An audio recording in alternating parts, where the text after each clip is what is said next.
बांग्लादेश के नेताओं ने बेशर्मी की सारी हदें पार कर दी है। अब उन्हें भारत के गृह मंत्री अमित शाह के बयान पर मिर्ची लगी है। अपने खुद के बांग्लादेश में अल्पसंख्यकों पर हो रहे अत्याचार पर उनसे कुछ हो नहीं पा रहा और वो भारत के आंतरिक मामले में दखल देने की गलती कर रहे हैं। भारतीय नेताओं को सोच समझकर बोलने तक की धमकी बांग्लादेश की तरफ से दी जा रही है। भारत उतने दिनों से बांग्लादेश की तरफ से हो रहे मनमानी पर कुछ नहीं बोल रहा था, लेकिन अब जब भारत की तरफ से बांग्लादेश को उसी की भाषा में जवाब मिलने लग गया तो ये कंगलू बौखलाने लगे। गृह मंत्री अमित शाह की तरफ से इन कंगलुओं के बारे में ऐसी बातें कही गई हैं जिससे ये कंगलू बिल बिलाने लगे, क्योंकि इन कंगलुओं को पता है कि जो अमित शाह बोल रहे हैं अगर सच में वैसा हो जाता है तो इन कंगलुओं की अर्थव्यवस्था पूरी तरह चौपट हो जाएगी। दोस्तों, अमित शाह ने ऐसा क्या बोल दिया है कि जो अगर सच हो जाएगा तो बांग्लादेश की सारी अर्थव्यवस्था चौपट हो जाएगी, जानेंगे इस वीडियो में। लेकिन आगे बढ़ने से पहले वीडियो को एक लाइक करके चैनल को सब्सक्राइब जरूर कर लें, क्योंकि ये आपके लिए 1 सेकंड का काम है, लेकिन इससे हमारी काफी मदद हो जाती है।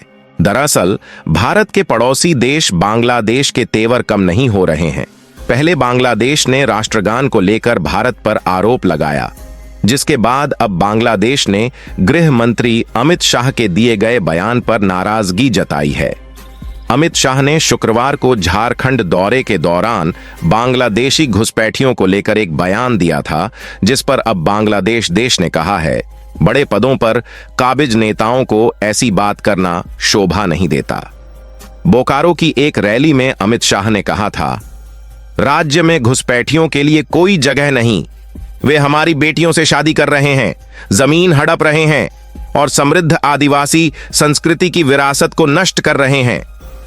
उन्होंने कहा, अगर इसी प्रकार से चला तो आने वाले 20-25 साल में ये घुसपैठिए यहां बहुमत में आ जाएंगे। कांग्रेस और हेमंत सोरेन इन्हें नहीं रोक सकती, क्योंकि वे वोट बैंक की पॉलिटिक्स करते हैं। एक बार हमें सत्ता देकर देखिए, हम हर एक घुसपैठियों को बाहर कर देंगे। गृह मंत्री ने दावा किया कि घुसपैठियों के कारण संथाल परगना संभाग में आदिवासी आबादी 44% से घटकर 28% हो गई है। अमित शाह ने बांग्लादेशी घुसपैठियों को उल्टा लटकाने की बात कह दी। इसके बाद अब बांग्लादेश ने अमित शाह के बयान पर नाराजगी जताते हुए 23 सितंबर को भारत के डिप्टी हाई कमिश्नर को ढाका में एक पत्र सौंपा। इस पत्र में बांग्लादेश के विदेश मंत्रालय ने अमित शाह के बयान के खिलाफ विरोध दर्ज किया। बांग्लादेश के विदेश मंत्रालय ने पत्र में आपत्ति जताई, दुख और नाराजगी जताई। साथ ही उन्होंने भारत सरकार से कहा कि नेताओं को इस तरह की आपत्तिजनक और अस्वीकार्य टिप्पणियां करने से परहेज करने की सलाह दी जाए।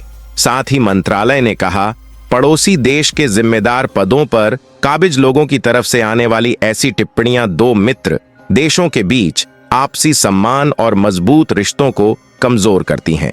दरअसल बांग्लादेश की सीमा भारत के कई राज्यों से लगती है। ऐसे में भारत के अंदर बांग्लादेशी घुसपैठ लंबे समय से राजनीतिक मुद्दा रहा है। भारत के अंदर कितने बांग्लादेशी रहते हैं, इनकी संख्या को लेकर भी अक्सर विवाद होता रहा है। साल 2016 में तत्कालीन गृह राज्य मंत्री किरेन रिजिजू बांग्लादेशी घुसपैठियों की संख्या को लेकर आंकड़े पेश किए थे। उन्होंने कहा था कि उपलब्ध जानकारी के मुताबिक भारत के अंदर करीब 2 करोड़ बांग्लादेशी घुसपैठिए निवास कर रहे हैं।